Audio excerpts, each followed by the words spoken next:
el sentimiento españolista se me fue yendo como por decepción. Al ver que toda la vida me había creído un discurso que era mentira, se me fue desinflando por dentro. Siempre digo, yo era más facha que Franco. O sea, en plan, yo venía muy a la defensiva. Me acuerdo que yo decía, si alguien no me quiere hablar en castellano, le pienso hacer una bronca impresionante. No sé qué, porque a mí se me tiene que hablar en castellano si yo quiero. O sea, que no, el problema no era tanto con el catalán en sí como con la leyenda urbana de en Cataluña solo te hablan en catalán. Les venía muy así, pero se cayeron solos, realmente.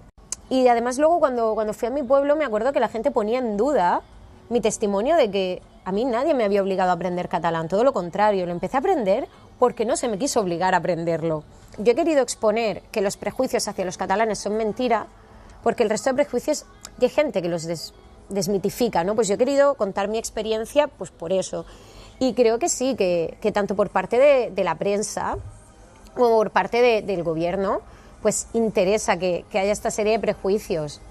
Y eso pues es la conocida ingeniería social que llevan a cabo, pero no solo el gobierno español, sino cualquier gobierno. Yo hace un tiempo te hubiese dicho que el pacto fiscal hubiese ayudado.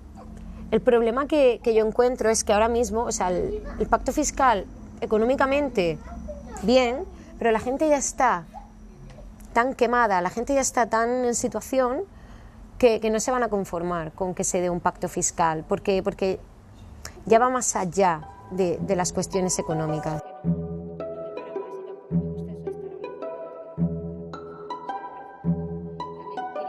Sería con una constitución que no tuviera más de 2 páginas, que se limitara a reconocer un marco regulatorio que garantizase la propiedad privada y la libertad de los individuos.